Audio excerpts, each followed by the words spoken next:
The Houston Texans now know their divisional round opponent. It's a rematch from the regular season about a month ago. The Texans took on the Kansas City Chiefs in Kansas City. That's their opponent in the divisional round. They'll head up to Kansas City to play Patrick Mahomes, Andy Reid, and the Chiefs once again. If you remember that first matchup against the Kansas City Chiefs, it didn't go the Texans' way.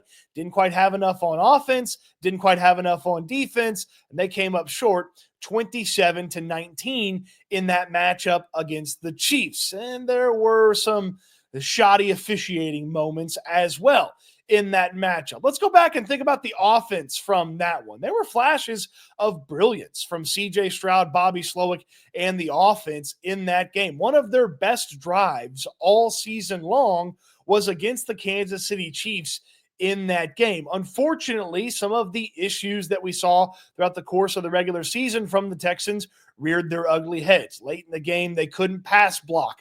Their red zone efficiency was low, settling for a field goal late in the game when a touchdown would have put far more pressure on the defending world champions. And CJ Stroud, though he had some moments of brilliance, he had some moments that he definitely wants back from that game. The two first half interceptions against the Kansas City Chiefs, each of them probably took points off the board for the Houston Texans in that matchup. And the second interception allowed the Chiefs a shorter field to go down there and put 3 more points on the board before halftime. That first interception just wasn't good enough, getting the ball to Nico Collins a little bit behind. The Chiefs capitalized on that and had the interception. The second one, a little bit of pressure. Stroud was trying to do too much with the ball. Probably should have just ate it or tried to dump it into the ground. He tried to get it to a receiver, and a Chiefs defender stepped right in front of it and found themselves with the football. And then again, as I mentioned, short field for the Chiefs. They put 3 points on the board at halftime. It's 17-10 instead of 14-10 because of Stroud's mistake. Or it's 14-13 if Stroud doesn't make that mistake and the Texans are able to put 3 points on the board. But there were moments from the offense that were really impressive there for the Texans. And when you think back to that improv play against the Chargers that kind of got CJ Stroud going, got him feeling himself, okay, got him rehashing some of that 2023 success after that big play to Xavier Hutchinson against the Chargers, and had him using his legs in that matchup as well. Stroud feels like he's a little bit different and a little bit more confident going into this matchup with Kansas City. Plus, another look at a defense that he played in the regular season that hopefully will be a positive for Stroud as well. Something else that's different for the Texans, their offensive line should be just a little bit better than the last time they played Kansas City. Shaq Mason started that game. He ultimately had to leave the game due to injury. Kendrick Green filled in for him. It was early in Blake Fisher's opportunities at right tackle. Fisher was much better after that Kansas City game. He was really good against the Chargers, actually one of the highest rated offensive linemen according to Pro Football Focus. And Juice Scruggs at right guard is better than Shaq Mason has been this season. So if everybody's healthy coming out of that Chargers game and the Texans get an opportunity to start that offensive line that they've had for Tennessee and now the LA game in Kansas City, the pass blocking and run blocking should be a little bit better than it was the first time they played the Kansas City Chiefs. The Texans had a couple of hiccups against the Chargers, but ultimately the third quarter, they only allowed 11% of pressures in that matchup against the Chargers. They started hot with some good protection early on against the Chargers, had a hiccup in the second quarter, but ultimately a pretty solid day pass protecting for that Texans offensive line against the Chargers that have, well, frankly, a lot more juice to their pass rush than the Kansas City Chiefs. Yes, the Chiefs have Chris Jones, who, when you factor in all the different players, is the best defensive player, but the Texans offensive line should be a little bit better. Second crack at this defensive unit, a little bit more mobility from CJ Stroud and confidence from the quarterback. I like the chances that they're going to be able to continue to move the football against the Chiefs. Flip it over to the defense for the Texans. They didn't have Foley Fatukasi in that matchup, and they didn't have Azeez Al-Shire against Patrick Mahomes the last time. Two key defenders for the Texans, allows them to rotate players, keep them fresh in that front seven, and it feels like the Texans' defensive confidence is at an all-time high right now. An incredible performance, making Justin Herbert's life a living hell in the wild card round.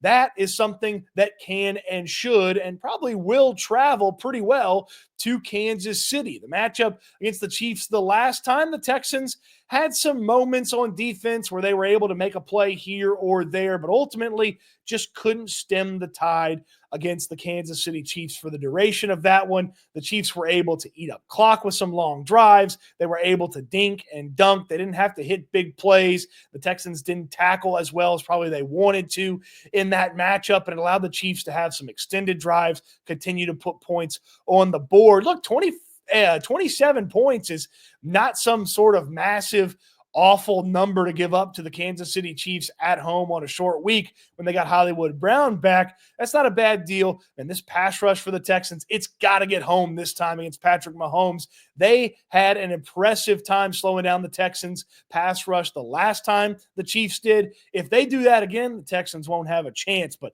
that pass rush, again, from a confidence standpoint, how they feel, Danielle Hunter, Will Anderson, Derek Barnett, Danico Autry, getting after Patrick Mahomes will be key in this matchup. They couldn't do it last time. They'll need to do it this time. And hopefully the officiating crew is a lot better than the last time. The bogus penalty against Derek Stingley, the awful offensive pass interference against Tank Dell in that matchup, and of course, the iffy call to rule a incomplete pass instead of a fumble on Patrick Mahomes. That one didn't make a lot of sense from the officials early on in the game for the Texans against the Kansas City Chiefs. So hopefully the Texans are just playing the Kansas City Chiefs, the red and the yellow, and they don't also have to play against the black and the white, the zebras, the officials in this one.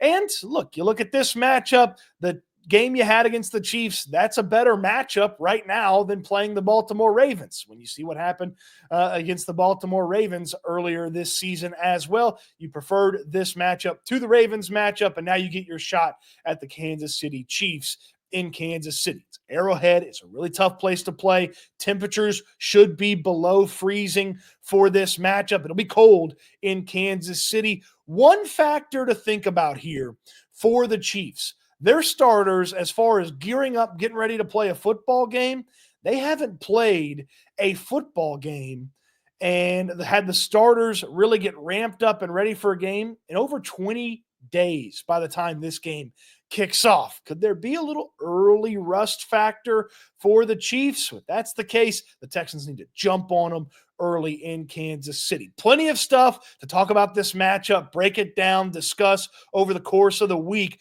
Texans and the Chiefs is the matchup in the next round, a chance to go out there and continue to prove that the Texans have more than what they showed in the regular season. They certainly did that against the Chargers. If they do that against the Chiefs, they'll go where no Texans team has ever gone before, and that's the AFC Championship game in either Buffalo or Baltimore. But you got to get past Kansas City before you think about going where no Texans team has ever gone before. It's a fun matchup. It should be a challenging one for the Texans, and they got a chance. Just like they had a chance when they went up there the last time, this team with the confidence high, feeling good, they got a chance. Maybe some national pundit will say the Chiefs actually have another bye week and the Texans can use that for motivation one more time.